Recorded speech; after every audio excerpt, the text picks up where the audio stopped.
ચાલો છેલ્લે આપણે બોયલના નિયમની ચર્ચા છે એ કરી, બરોબર છે। બોયલનો નિયમ શું હતો? અચળ તાપમાને નિશ્ચિત જથ્થાના વાયુનું દબાણ તેના કદના વ્યસ્ત પ્રમાણમાં હોય છે। બોયલનો નિયમ છે એ કેના વચ્ચેનો સંબંધ દર્શાવે છે? દબાણ અને કદ વચ્ચેનો સંબંધ દર્શાવે છે। એમસીક્યુ માં તમને પૂછશે બોયલનો નિયમ નીચેનામાંથી કયો છે, પછી ત્યાં વિધાનનો આપેલું હોય, ત્યાં ગાણિતિક સ્વરૂપ આપેલું હોય, P ચલે છે 1/v, એ નિયમ છે એ બોયલનો નિયમ છે। આપણે ત્રણ પ્રકારના નિયમો ભણવાના છે કે જે વાયુના જુદા જુદા ગુણધર્મો વચ્ચેના સંબંધો રજૂ કરે છે। એમાં પહેલો નિયમ બોયલનો નિયમ લીધો, હવે ચાર્લ્સનો નિયમ આવે છે। જેક્સ ચાર્લ્સ નામનો એક વૈજ્ઞાનિક કે જેણે વાયુના તાપમાન અને કદ વચ્ચેનો સંબંધ આપ્યો। તાપમાન કદ સંબંધ એટલે તમને 3 અથવા 4 માર્કનો પ્રશ્ન આ રીતે પૂછી શકે કે વાયુ માટે તાપમાન અને કદ વચ્ચેનો સંબંધ સમજાવો, તો પણ તમારે આ જ વસ્તુ છે એ લખવાની છે। હવે આનું નામ આપણે અગાઉ આવી ગયું છે, બોયલ ચાર્લ્સ અને ગેલ્યુસેક આ બંને ગરમ હવાના બલૂન દ્વારા ઉડવાના જે પ્રયોગો થતા હતા એની અંદર આ બંને સંશોધન કરતા હતા, પણ બે સ્વતંત્ર રીતે ભેગા મળીને નહીં, બે અલગ અલગ દેશના વૈજ્ઞાનિકો પોતપોતાની રીતે ચાર્લ્સ અને ગેલ્યુસેક આ બંને ગરમ હવાના બલૂન દ્વારા જે ઉડવાના પ્રયત્નો થતા હતા એના માટે વાયુના ગુણધર્મોનો અભ્યાસ કરતા હતા। અને ત્યારે બંને વૈજ્ઞાનિકોએ એક નિયમની શોધ કરી છે, એક એક સંબંધની શોધ કરી છે। આના પછી ગેલ્યુસેકનો નિયમ આવશે જે દબાણ અને તાપમાન વચ્ચેનો સંબંધ દર્શાવે છે, આ ચાર્લ્સનો નિયમ છે।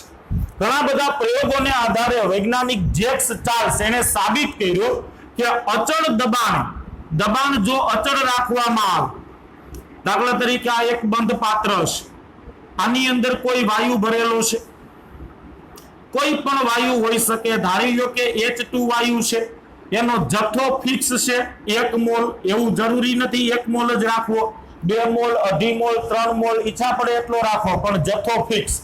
પ્રયોગ દરમિયાન પછી વચ્ચે એ બદલાવો જોઈએ નહીં। દબાણ અત્યારે હું ફિક્સ કરી દઉં છું, આ પિસ્ટન ઉપર અત્યારે હું 2 કિલોગ્રામ વજન મૂકી દઉં છું, એનાથી ધારો કે આ પાત્રની અંદર દબાણ છે એ 2 બાર ઉત્પન્ન થાય છે। હવે આખા પ્રયોગ દરમિયાન હું દબાણમાં કોઈ ફેરફાર નહીં કરું, હા પછી પ્રક્રિયા દરમિયાન દબાણમાં એની રીતે ફેરફાર થાય તો વાત અલગ છે, પણ મારા તરફથી દબાણમાં કોઈ પણ ફેરફાર થશે નહીં। મેં દબાણમાં ફેરફાર કર્યો એમ ક્યારે કહેવાય? જો હું ચાલુ પ્રયોગે પિસ્ટનને નીચે ધક્કો મારું તો મેં દબાણ વધાર્યું એમ કહેવાય, પિસ્ટનને ઉપર ખેંચું તો દબાણ ઘટાડ્યું એમ કહેવાય, પણ આપણે બહારથી કોઈ દબાણમાં ફેરફાર કરવાનો નથી, એટલે દબાણ કેવું રાખવાનું છે? અચળ। વાયુનો જથ્થો કેવો રાખવાનો છે? અચળ। આ બે વસ્તુમાં કાંઈ ફેરફાર કરવાનો નથી। હવે જો તમે આ વાયુ છે એનું તાપમાન વધારશો, તાપમાનમાં વધારો કરવામાં આવે તો પિસ્ટન છે એની રીતે ઉપર જશે। હું કાંઈ નથી કરતો, તાપમાન વધારશો તો પિસ્ટન એની રીતે ઉપર જશે, વાયુના કદમાં વધારો થશે, એટલે તાપમાન વધારો કરતા કદમાં વધારો થાય છે। અને આનાથી ઊંધું આ પિસ્ટન આ પાત્ર છે એની આજુબાજુમાં તમે બરફના ટુકડા મૂકી દેશો, અંદર ભરેલા વાયુનું તાપમાન ઘટાડશો, વાયુને ઠંડો પાડશો તો વાયુનું કદ છે એ ઘટે છે, એટલે કે પિસ્ટન એની રીતે ધીમે ધીમે નીચું આવશે।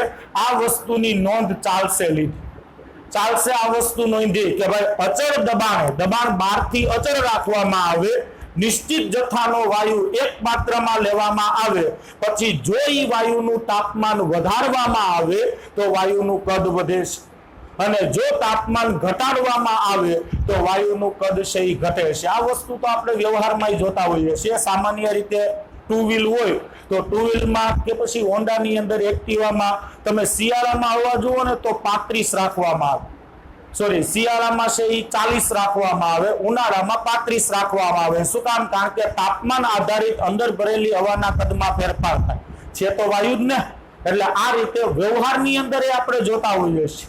કોઈ બલૂન હોય, ભરેલો બલૂન, હવાથી ભરેલો ફુગ્ગો હોય, એને તમે ફ્રીજમાં મૂકજો, અડધી કલાકમાં એનું કદ ઘટી જશે। એને ગરમ કરો સ્ટવ ઉપર, થોડોક ઉપર રાખીને તો એનું કદ છે એ વધી જશે। એટલે વ્યવહારમાં આપણે આ વસ્તુ જોતા હોઈએ છીએ। ચાર્લ્સ છે એને એવું નોંધ્યું કે ભાઈ તાપમાનમાં વધારો કરતા વાયુનું કદ હોય એનાથી વધે છે, અને તાપમાનમાં ઘટાડો કરતા વાયુનું કદ હોય એનાથી ઘટે છે।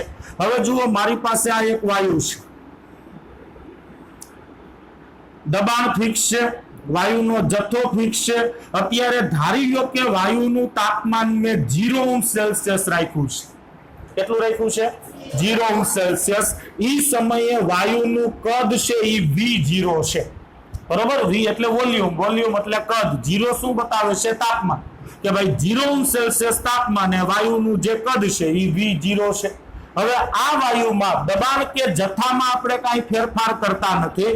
જો આ વાયુનું તાપમાન છે એનાથી 1°C વધારવામાં આવે, એટલે કે 0°C છે અને હું 1°C કરું તો વાયુનું કદ V0 કરતા વધી જશે ને. 0°C તાપમાને કેટલું હતું? V0. પણ તાપમાનમાં જો 1°C નો તમે વધારો કરશો તો વાયુનું કદ છે એ આનાથી વધી જશે. વાયુના કદમાં વધારો કેટલો થશે? કેટલું થાય છે કદ એમ નથી પૂછતો, વધારો કેટલો થાય છે? તો ચાર્લ્સ છે એને જુદા જુદા પ્રયોગોને આધારે એવું નોંધ્યું કે જો કોઈ વાયુનું તાપમાન હોય એનાથી 1°C વધારવામાં આવે તો એ વાયુના કદમાં થતો વધારો, કદમાં વધારો કેટલો થાય? તો કે વાયુમાં કદનો વધારો જ્યારે ઈ વાયુ 0°C તાપમાને હોય ત્યારે એનું જે કદ હોય એટલે કે V0 એના 1/273.15 ભાગ જેટલો થાય છે. આટલો વધારો થાય છે. પાછું વાંચો એકવાર, હું લખ્યું છે. જો કોઈ વાયુનું તાપમાન 1°C વધારવામાં આવે, ફરજિયાત કેટલું? 1°C, તો એના કદમાં વધારો કેટલો થાય? તો કે ઈ વાયુ જ્યારે 0°C તાપમાને હોય ત્યારે એનું જે કદ હોય ઈ કદના 1/273.15 ભાગ એટલો વધારો થાય છે. એટલું કદ થાય છે એમ નહીં, આટલો વધારો થાય છે. હવે આ V0 ના 1/273.15 ભાગ એટલે હું, હાલો, V0 નો 1/273.15 ભાગ એટલે શું? આ કોઈ એક વસ્તુ છે 1 કિલોગ્રામની છે. હવે આ 1 કિલોગ્રામની વસ્તુનો 1/5 ભાગ કેટલો થાય? 0.2. પાંચમો ભાગ 0.2 થયો ને, અથવા 200 ગ્રામ. ચાલો, આ વસ્તુ 100 ગ્રામની છે, એનો 1/4 ભાગ કેટલો થાય? 25. કઈ રીતે ખબર પડી? તમે શું કર્યું? આ બેનો ગુણાકાર કર્યો. જે ઓરિજિનલ વસ્તુ છે એનો તમારે જેટલો ભાગ જોઈ છે એની સાથે ગુણાકાર કર્યો. હવે મારે V0 નો 1/273.15 ભાગ જોઈએ છે, તો મારે શું કરવું પડે? V0 ગુણ્યા 1/273.15 કરવું પડે.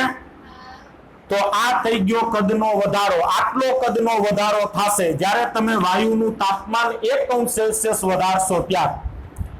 જો વાયુનું તાપમાન હું 2°C વધારું તો કદમાં કેટલો વધારો થશે? તો કે 1°C હતું ત્યારે અહીંયા 1 હતું. હવે 2°C લઈ લો તો અહીંયા ગુણ્યા 2 એટલે 2 થઈ જશે ને.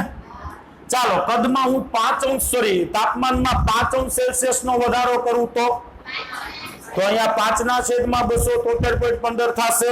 જનરલ લઈ લઈએ. હાલો, T°C નો વધારો કરું તો અહીંયા શું આવી જશે? T આવી જશે. પાકો? હવે પાછા એક વખત, વાયુ 0°C તાપમાને કદ V0. હવે તાપમાન મેં 0°C થી T°C કરી નાખ્યું. બરોબર? હતું તાપમાન કેટલું? 0°C. એમાંથી મેં વધારીને કરી નાખ્યું T°C. મેં વધારો કેટલો કર્યો? T°C નો. તો અત્યારે વાયુનું કુલ કદ કેટલું હશે? આ T°C તાપમાને વાયુનું જે કદ હોય એને હું VT કહું, તો VT નું મૂલ્ય કેટલું થશે? પેલા મારો પ્રશ્ન સમજાવો બધાને. પાછો એક વખત જુઓ. એક વાયુ છે જેનું 0°C તાપમાને કદ V0 છે. હવે મેં એનું તાપમાન વધાર્યું, કેટલું વધાર્યું તો કે ટી અંશ સેલ્સિયસ વધાર્યું, એટલે ટોટલ તાપમાન કેટલું થાય 0 + ટી, એટલે 0 સોરી ટી થવાનું છે ને।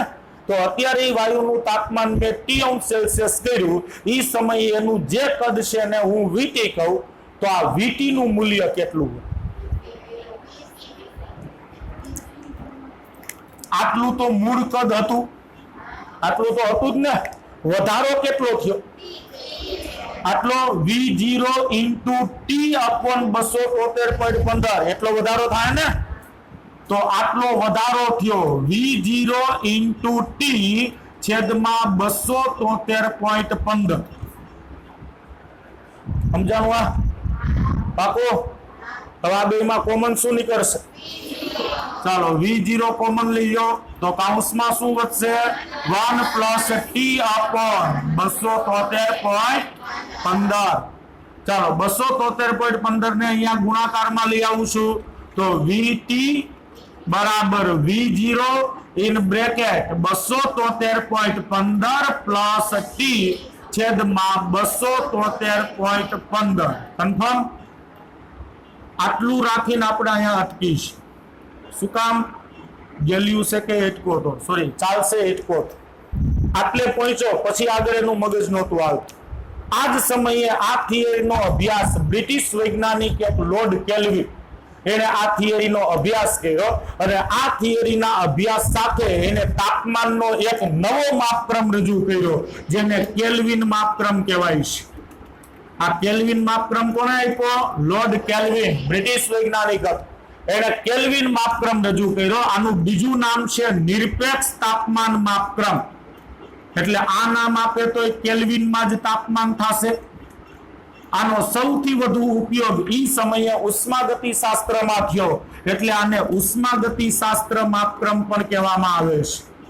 એકના જ 3 નામ છે, ઉષ્માગતિશાસ્ત્ર માપક્રમ। આવું નામ તો તમારે આવી ગયું હશે। ઉષ્મા એસઆઈ પદ્ધતિ નથી આવી? એસઆઈ પદ્ધતિમાં થર્મોડાયનેમિક ટેમ્પરેચર એવો શબ્દ, તો આનું ઇંગ્લિશ થર્મોડાયનેમિક્સ થાય।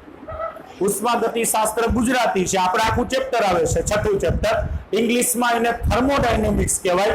એવું ચેપ્ટર આવે છે તમારે ફિઝિક્સમાં આવે છે, એટલે બેયના નામ એક સરખા છે। ફિઝિક્સમાં થર્મોડાયનેમિક્સ આવે છે, કેમેસ્ટ્રીમાં થર્મોડાયનેમિક્સ। આપણને એ ગુજરાતીમાં નામ આપ્યું છે ઉષ્માગતિશાસ્ત્ર, ઇંગ્લિશમાં એને થર્મોડાયનેમિક્સ કહેવાય છે। એટલે તો એ સમયે એસઆઈ પદ્ધતિમાં થર્મોડાયનેમિક ટેમ્પરેચર કીધું હતું। શું કામ? કારણ કે એનો એસઆઈ એકમ કયો પસંદ કરવામાં આવ્યો હતો? કેલ્વિન। એટલે જ્યારે તાપમાનનો એકમ કેલ્વિન હોય ત્યારે તમે એને નિરપેક્ષ તાપમાન કહી શકો અથવા તો થર્મોડાયનેમિક ટેમ્પરેચર કહી શકો। થર્મોડાયનેમિક ટેમ્પરેચર કીધું એટલે ફાઇનલ થઈ ગયું, એનો એકમ કેલ્વિન જ હોય, પછી સેલ્સિયસ કે ફેરનહીટ નો આવે। નિરપેક્ષ તાપમાન કીધું હોય તો કન્ફર્મ ઈ તાપમાનનો એકમ છે ઈ કેલ્વિન જ હોય। હવે કેલ્વિને શું કીધું કે તમારી પાસે જે તાપમાન સેલ્સિયસમાં છે એની અંદર તમે 273.15 ઉમેરી દો। આ 0.15 ને બહુ ધ્યાનમાં ન લ્યો તો ચાલ, પણ અહીંયા આપણને આપ્યું છે, પહેલેથી આપણે ધ્યાનમાં લીધું છે તો અહીંયા લઈએ છીએ। કેલ્વિન છે એ તમારે જોતું હોય કોઈ પણ તાપમાન કેલ્વિનમાં, તો સેલ્સિયસ તાપમાન છે એમાં 273.15 ઉમેરી દો તો ઈ તાપમાન કેલ્વિનમાં ફરે છે। સેલ્સિયસ ને તમારે કેલ્વિનમાં ફેરવવું હોય 273.15 એડ કરવાના। ધારી લો કે મારી પાસે 0 અંશ સેલ્સિયસ તાપમાન છે, મારે આને કેલ્વિનમાં ફેરવવું હોય તો ઈ થાય ને 273.15 કેલ્વિન, કારણ કે આમાં +0 કરો કે ન કરો કાંઈ ફેર પડે નહીં। આને હું 273.15 ને હું T0 કહું છું। આ કેપિટલ ટી છે એ કેલ્વિનમાં તાપમાન બતાવે છે। ક્યુ તાપમાન કેલ્વિનમાં? તો કે 0 અંશ સેલ્સિયસ તાપમાન કેલ્વિન। આ જે 0 બતાવું છું એ સેલ્સિયસ છે, પણ ઈ તાપમાન કેમાં? કેલ્વિનમાં। એટલે જ્યાં T0 તમને દેખાય ત્યાં તમારે આ સમજવાનું છે 273.15। ગુજરાતીમાં બોલું તો 0 અંશ સેલ્સિયસ તાપમાન કેલ્વિનમાં, એટલે મૂલ્ય આટલું થાય ને। ચાલો સ્મોલ ટી અંશ સેલ્સિયસ તાપમાન હોય એને મારે કેલ્વિનમાં ફેરવવું હોય તો સારું, ટી અંશ સેલ્સિયસ તાપમાન છે, ટી એટલે કોઈ પણ હોઈ શકે, 5, 15, 25, 27 કોઈ પણ સેલ્સિયસ હોઈ શકે, મારે એને કેલ્વિનમાં ફેરવવું હોય તો T + 273.15 આવું થાય। હવે આને હું કહી દઉં છું ટીટી, એટલે આ ગુજરાતીમાં શું વચાય? ટી અંશ સેલ્સિયસ તાપમાન કેલ્વિનમાં. મોટો ટી શું બતાવે છે? કેલ્વિન. બરોબર છે. આ 0 સેલ્સિયસ તાપમાન કેલ્વિનમાં, ટી અંશ સેલ્સિયસ તાપમાન કેલ્વિનમાં. ટૂંકમાં મોટો ટી છે એ કેલ્વિનમાં તાપમાન બતાવે છે. આટલું શોધાઈ ગયું પછી આ થિયરી 2 વર્ષ પછી પાછી આગળ આવી. હવે આની અંદર 273.15 પ્લસ ટી લખ્યું હતું, ત્યાં હું ટીટી લખી શકું, અને ખાલી 273.15 છે ત્યાં T0 લખી શકું. ચાલો એ સુધારો કરું. VT બરાબર V0 in bracket TT upon T0 આવું થશે. હવે આ V0 છે ને આ બાજુ લઈ આવું, છેદમાં આવી જશે, એટલે V0 upon VT બરાબર, sorry VT upon V0, VT upon V0 બરાબર TT upon T0 આવું થશે. જોઈ લો. કરી હજી એક આમાં ફેરફાર કરી, 0 વાળા એક બાજુ ભેગા કરી અને T વાળા, ચાલો V0 ના આ બાજુ લઈ જાઓ અને TT છે ને આ બાજુ લઈ આવો, તો VT upon TT બરાબર V0 છેદમાં T0. આ T એટલે શું? સેલ્સિયસમાં તાપમાન, પણ એ તો કોઈ પણ હોઈ શકે ને. આયા તમે 5 અંશ સેલ્સિયસ, 10 અંશ સેલ્સિયસ, 15 અંશ સેલ્સિયસ કોઈ પણ તાપમાન લઈ શકો, પણ આ બે તાપમાન ફિક્સ છે. આ 0 અંશ સેલ્સિયસ, આ 0 અંશ સેલ્સિયસ, એટલે આ બેના મૂલ્ય તો ફિક્સ જ. V0 એટલે શું? તો કે તમારી પાસે જે વાયુ છે 0 અંશ સેલ્સિયસ તાપમાને એનું જે કદ થાય એને શું કહેવાય? V0. ધારી લો કે મારી પાસે આ વાયુ છે, 0 અંશ સેલ્સિયસ તાપમાને મેં એનું કદ માપ્યું, એ 2 લીટર મળે છે, તો V0 તો ફિક્સ જ રહેવાનો છે. એના મૂલ્યમાં તો કઈ ફેરફાર નહીં થાય. જ્યારે તાપમાન 0 અંશ સેલ્સિયસ રાખશો ત્યારે આ વાયુનું કદ 2 જ લીટર થવાનું છે, અને આ મૂલ્ય ફિક્સ છે. T0 એટલે શું થાય? ફિક્સ જ 273.15, એટલે ઈ મૂલ્ય ફિક્સ છે. હવે આ મૂલ્ય ફિક્સ, આ ફિક્સ, તો આ બેનો ગુણોત્તર ફિક્સ થશે ને, કોઈ અચળ કિંમત થશે ને, તો આના બરાબર હું અચળ કરી નાખું, કારણ કે ઈ તો કોઈ દી બદલાવાની જ નથી.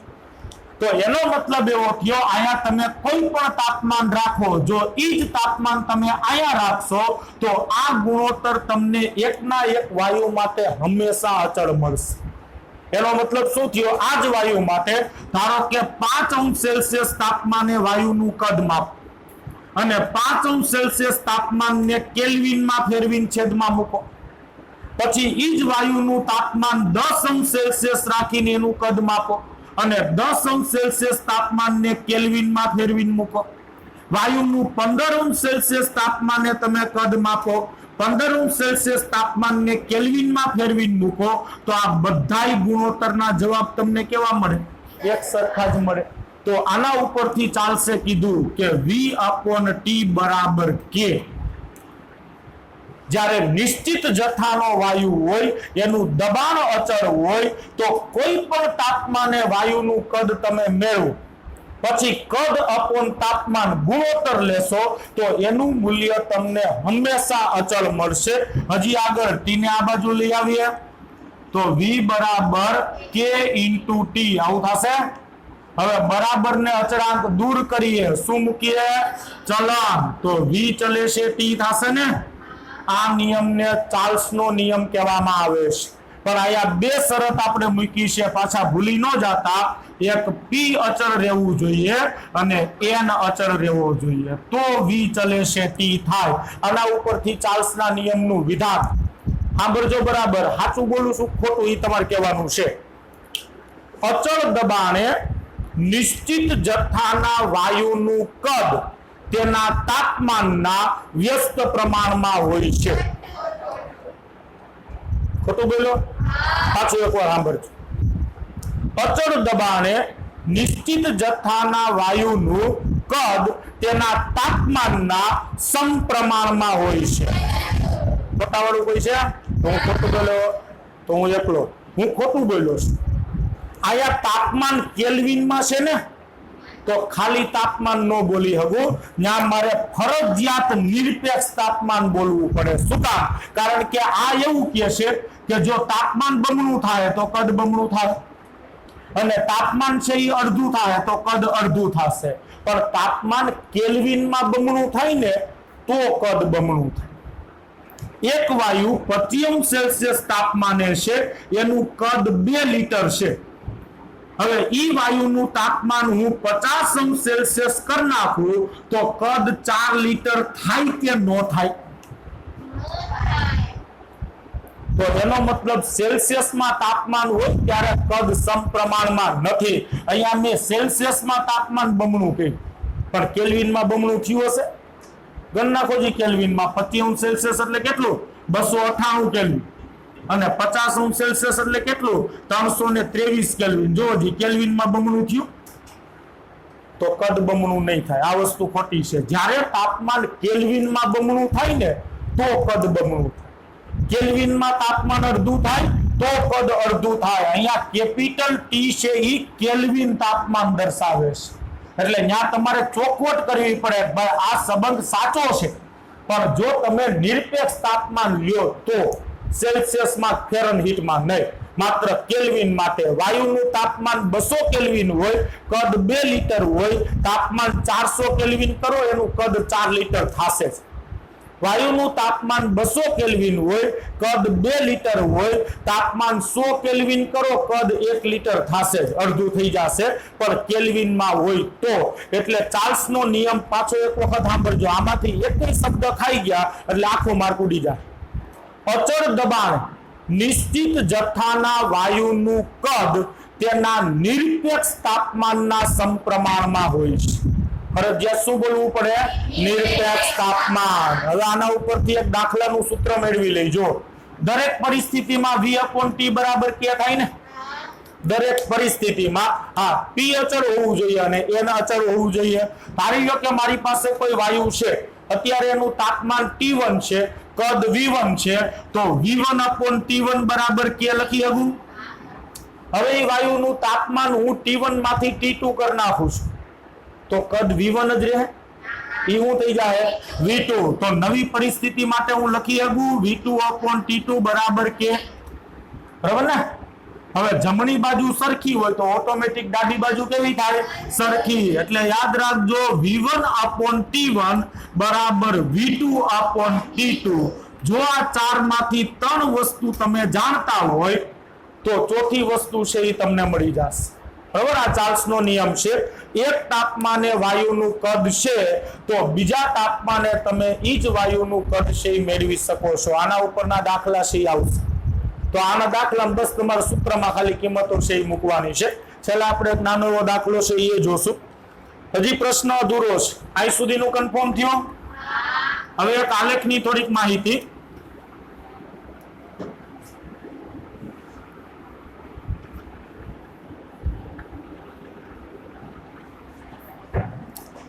ચાલો પાછું એક વખત જુઓ. પાત્રની અંદર એક વાયુ ભરેલો છે, દબાણ અચળ રાખી દીધું, અહીંયા 3 કિલો વજન મૂકી દીધું. હાલ જે કઈ દબાણ ઉત્પન્ન થયું એ દબાણને કહી દઉં હું P1. આમાં વાયુ ભરેલો છે, 2 મોલ વાયુ અથવા તો N મોલ વાયુ છે, એમાં હું ફેરફાર નહીં કરું. અત્યારે વાયુનું તાપમાન જોયું તો તાપમાન હતું 150 કેલ્વિન. એ સમયે એનું કદ માપી લીધું, અહીંયા આતા હોય એટલે એના ઉપરથી કદ ખબર પડી જાય ને. કદ મને મળી ગયું V. પાછું તાપમાન મેં બદલાયું, 150 નું કર્યું 200 કેલ્વિન. કદ માપ્યું, કદ થઈ ગયું પાછું V. પાછું તાપમાન બદલાયું 250 કેલ્વિન. કદ માપ્યું, કદ મળ્યું V. તો આ રીતે જુદા જુદા 3-4 રીડિંગ મેં એક જ અચળ દબાણે લીધા. અચળ દબાણે રીડિંગ લઈને આલેખ દોર્યો. ચાલો તાપમાન વિરુદ્ધ કદનો આલેખ દોર્યો. બરોબર છે? તાપમાન વિરુદ્ધ કદનો આલેખ દોર્યો તો એ આલેખ મને કેવો મળે?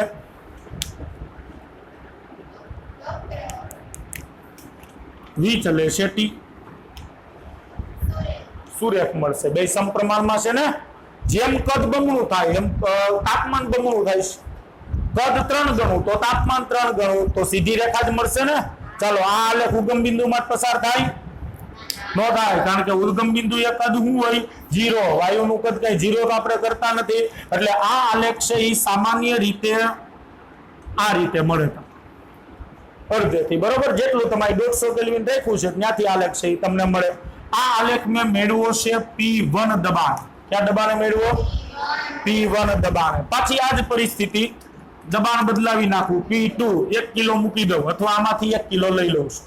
પાછો આ જ રીતે આલેખ દોરું તો આલેખ છે એ પાછો મને સુરેખ મળશે P2 દબાણ. હજી એક વખત નવું દબાણ P3. ચાલો આલેખ છે મને સીધી રેખા મળ્યા છે, બરોબર છે? તાપમાન સેલ્સિયસમાં દર્શાવું છું, ભલે તમે કેલ્વિનમાં દર્શાવ્યું હોય તો સેલ્સિયસમાં નીચે લખી આવો છો ને. મેં અત્યારે સેલ્સિયસમાં કામનું છે એટલે દર્શાવ્યું છે. હવે આ મને ત્રણેય આલેખ મળ્યા. હવે આમાં કોઈ મને કહે કે આમાં P1 મોટું, P2 મોટું કે P3 મોટું? લે અલગ અલગ છે. હવે કીધું ને વજન ઉપાડ્યા પાછા નવા મૂક્યા તો દબાણમાં ફેરફાર થયો હોય ને.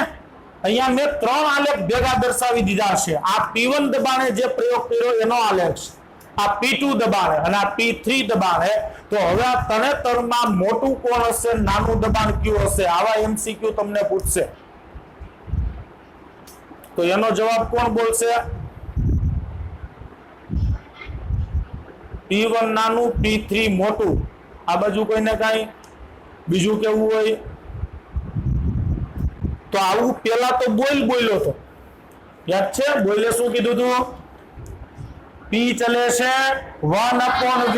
દબાણ ને કદ વ્યસ્ત પ્રમાણમાં હોય. આ તરણેતર દબાણ ને કદ બાજુ લંબાવી દો.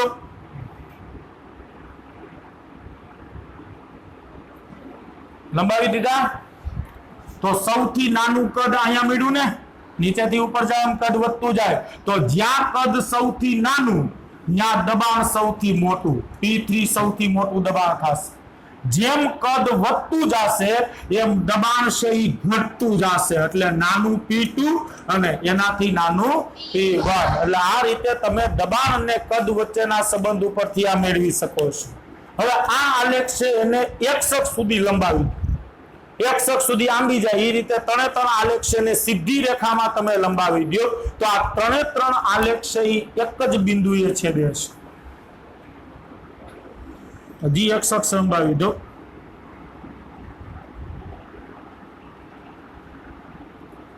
ચાલો આ બિંદુએ ત્રણેતર આલેખ છે એ છેદે છે. જ્યારે આલેખમાં જોવામાં આવ્યું કે આ બિંદુએ તાપમાન કેટલું છે તો કેલ્વિનમાં હતું 0 કેલ્વિન અને સેલ્સિયસમાં હતું -273.15 સેલ્સિયસ. બરાબર છે? કેલ્વિનમાં 0 કેલ્વિન અને સેલ્સિયસમાં -273.15 સેલ્સિયસ. હવે આલેખ શું કહે છે? જેમ જેમ વાયુનું તાપમાન ઘટાડતા જાવ એમ વાયુનું કદ ઘટતું જાય. બરોબર છે?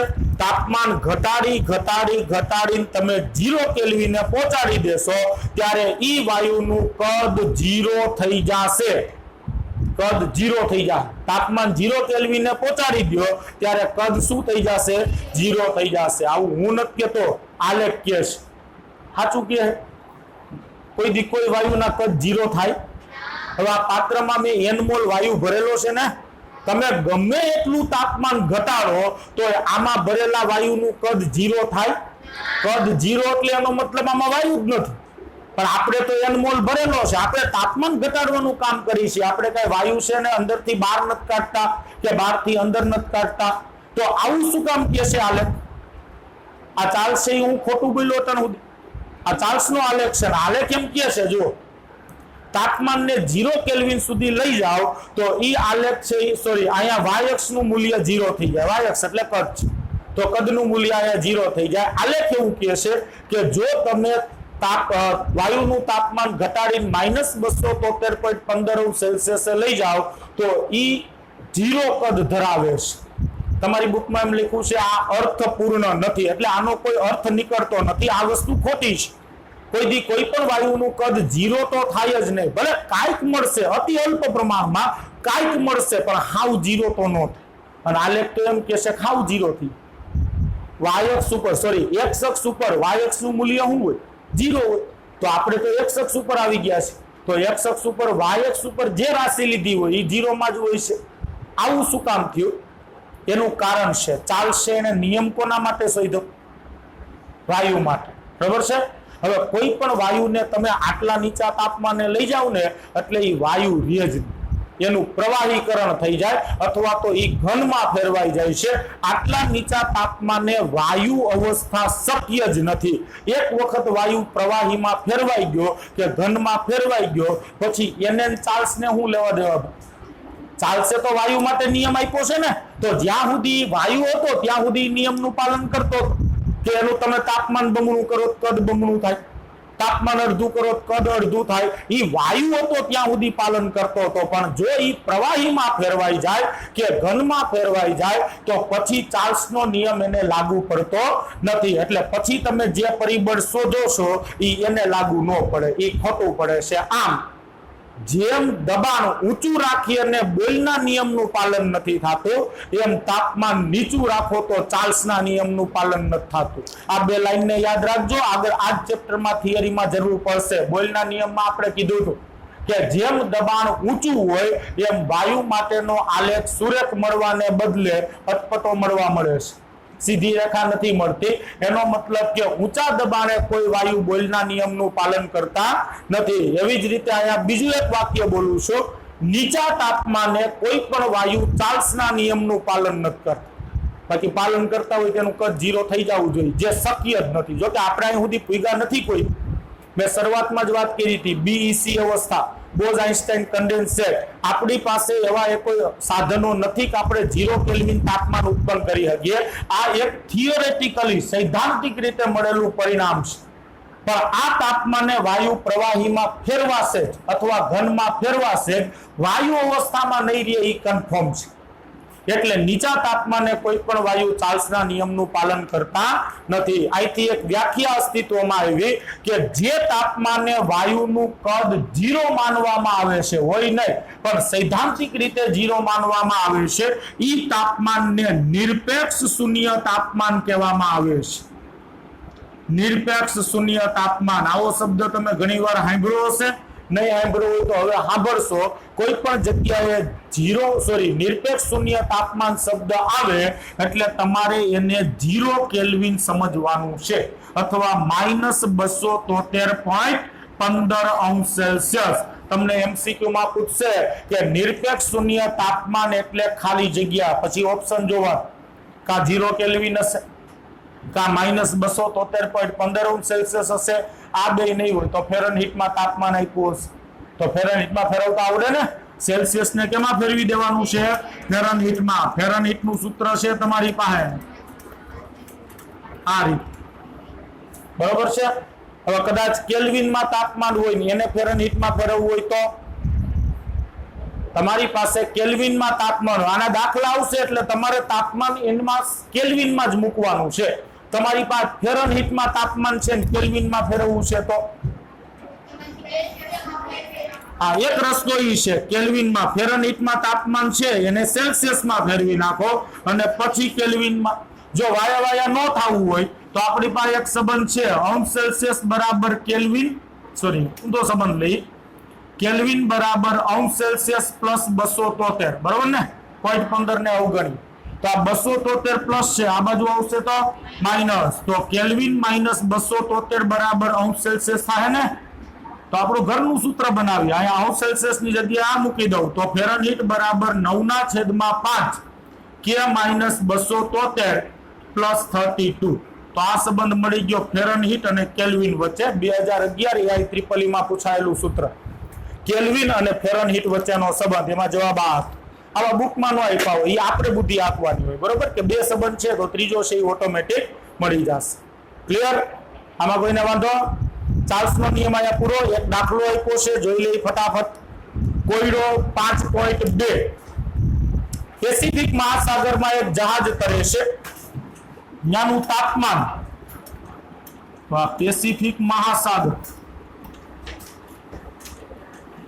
5.2 કોયડો આટલામાં પતી જાહે.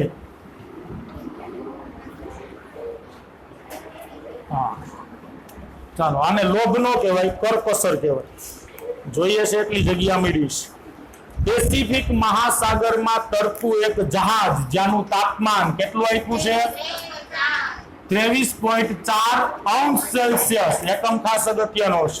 હવે ઈ જહાજ ઉપર એક બલૂન છે જેનું કદ 2 લીટર છે, બરાબર ને? હવે આ જહાજ જ્યારે તરતું હિન્દ મહાસાગરમાં પહોંચે છે ત્યાં સુધીમાં બલૂન ફૂટી ગયો હોય પણ અહીંયા બચી ગયો છે. હિન્દ મહાસાગરનું તાપમાન કેટલું આપ્યું છે? 26. હા, તો ઈ સમયે બલૂનનું કદ કેટલું હશે? ટૂંકમાં ચાર્લ્સના નિયમની ઉપયોગિતા છે. આપણી પાસે ચાર્લ્સના નિયમનું સૂત્ર છે. શું છે? V1/T1 બરાબર V2/T2. હવે જોઈએ છે હું તમારે V2, તો એને સૂત્રનો કરતા બનાવું તો V2 બરાબર V1T2/T1 આવું સૂત્ર થાય. હવે ચેક કરી લેવાનું ભાઈ તમને તાપમાન નિરપેક્ષ આપ્યું છે, કેમાં આપ્યું છે? સેલ્સિયસમાં. તો એને તમારે કેમાં ફેરવવાનું થશે? કેલ્વિનમાં. એટલે પેલું કામ તમારે ઈ કરવાનું થશે, તાપમાન તમારે કેલ્વિનમાં ફેરવવાનું થશે. ચાલો અહીંયા +273 કરો, અહીંયા +273 ગેરેજન કરી નાખજો, થઈ જાય ને? ચાલો કેલ્વિનમાં ભરી જાય પછી આમાં જવાબ છે એ મૂકી દેવાના છે. શું મળી જાય તમને? કદ. કેમાં મળશે? ml માં, લીટરમાં, કિલોમીટરમાં? લીટરમાં. જેમાં તમે કદ મૂક્યું હોય ને એમાં તમને કદ મળે. એટલે અહીંયા તમને કદ છે એ લીટરમાં મળશે, બરાબર છે? અહીંયા તમને જે કદ મળશે આપણે મેથડ આરે લેવા દેવા છે. તમને આ દાખલો પૂછાય તો સ્વાભાવિક છે આની આ રકમમાં ન પૂછાય, રકમ છે એ ચેન્જ કરી શકે છે. આપણને મેથડ ખબર હોવી જોઈએ.